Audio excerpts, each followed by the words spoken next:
नमस्कार दोस्तों, स्वागत है आपका हमारे चैनल पर एक बार फिर से। आज हम बात करेंगे HCS 2024 के लिए जो मोस्ट एक्सपेक्टेड क्वेश्चंस हैं 2024 के अंदर पूछे जा सकते हैं, उनके बारे में बात करेंगे।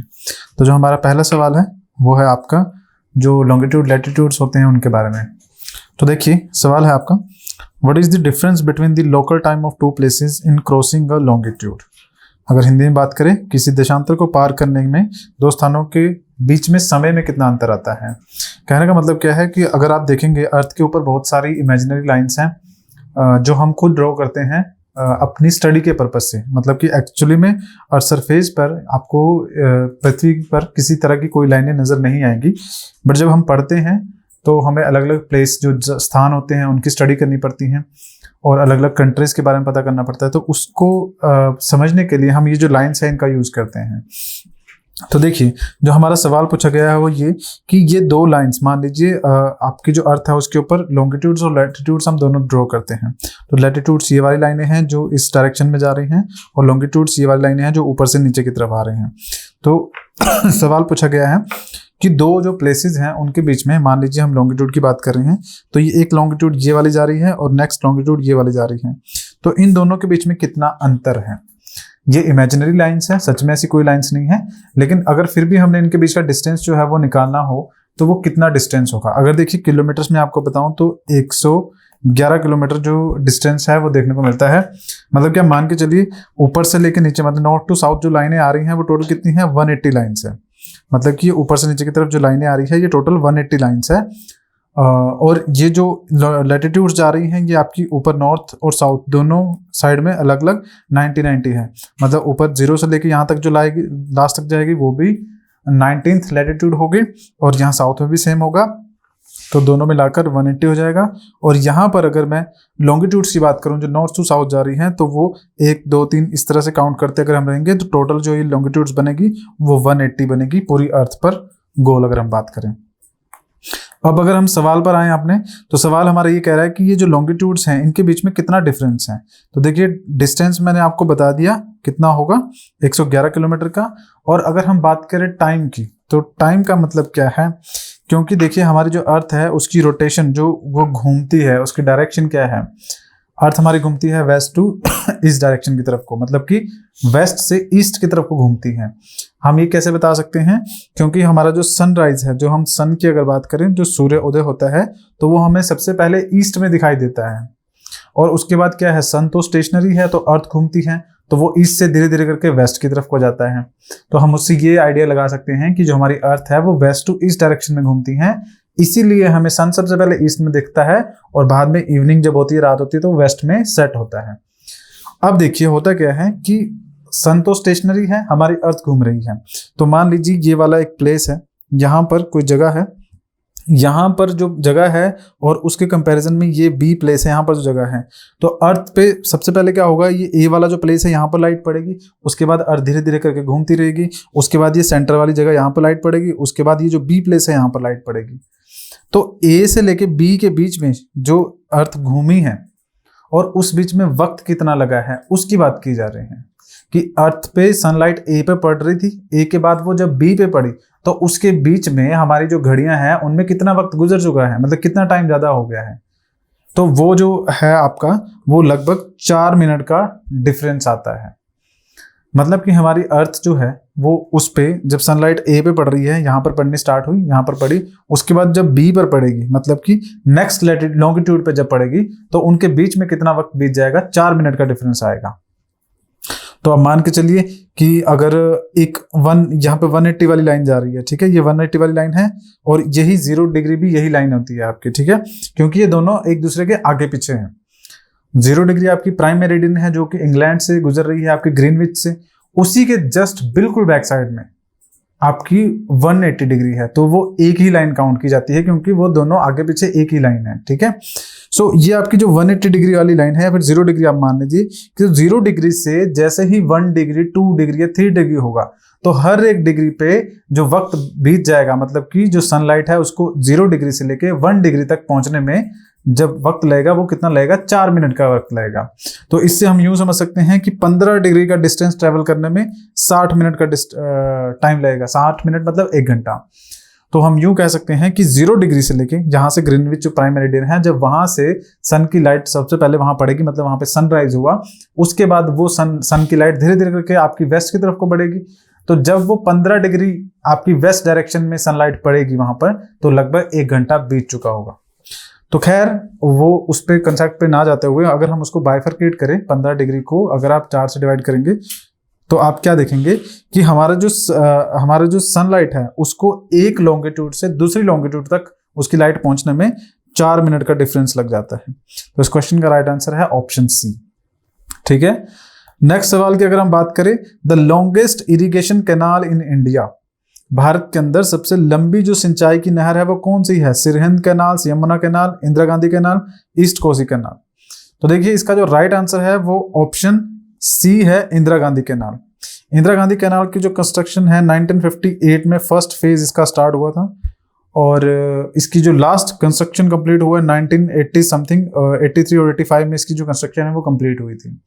और ये अगर कैनाल की बात करें, सिंचाई की नहर की बात करें, तो ये आपका कहाँ पर है? ये सबसे पहली इंपॉर्टेंट चीज ये आपकी सतलुज नदी पर देखने को मिलेगी। सतलुज आपकी तिब्बत से ओरिजिनेट होके हिमाचल में एंटर करती है, हिमाचल के बाद पंजाब में जाती है, पंजाब के बाद पाकिस्तान में जाती है। तो पंजाब में आपका हरिक्के एक जगह है, हरिक्के बैराज, ये जगह है पंजाब के अंदर, फिरोजपुर के पास थोड़ा सा नॉर्थ में, और वहां से ये जो कैनाल है, नदी है जो सतलुज नदी जा रही है, उसके साथ में एक नहर जो है वो खोदी गई है, कैनाल जो है बनाई गई है, और उसका पानी पहले वो पंजाब से क्रॉस करता है, उसके बाद कुछ थोड़ा सा हिस्सा हरियाणा से होता हुआ फिर वो जाता है राजस्थान के अंदर।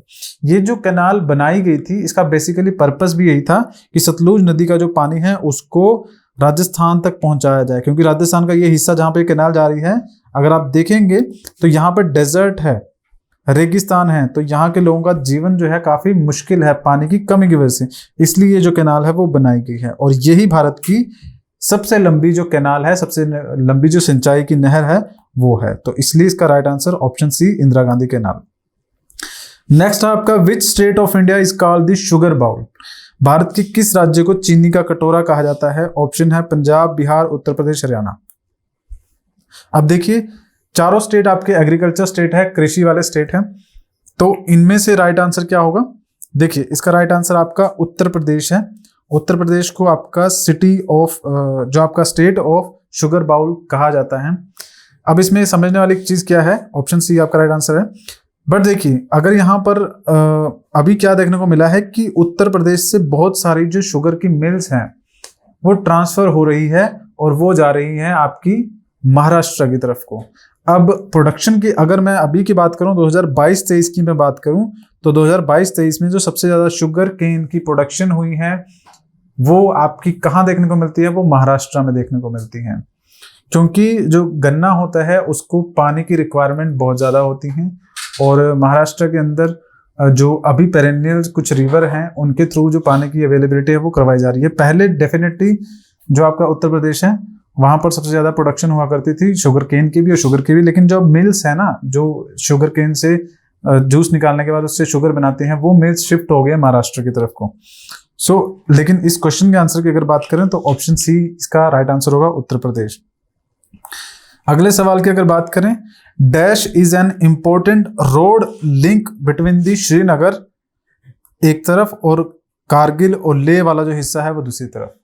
सवाल का अर्थ है कि श्रीनगर और कारगिल या फिर लेह के बीच में एक रोड लिंक है जो कि किस पास पर बना हुआ है? क्या वो मोलिंग पास पर बना हुआ है, शिपकीला पास पर, जोजिला पास पर, या काराटगला पास पर?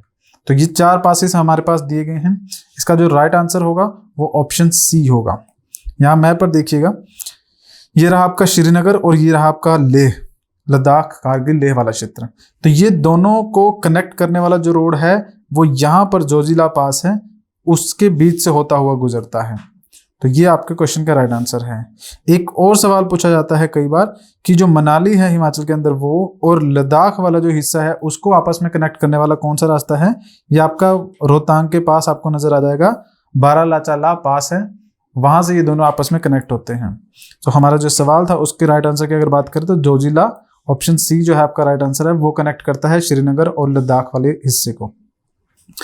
अगले सवाल की बात करें, what is the minimum distance of a planet from the sun in its orbit, कि कोई भी जो ग्रह सन के चारों तरफ घूम रहा है उसके बीच और सन के बीच जो सबसे कम डिस्टेंस होता है उसे क्या कहते हैं।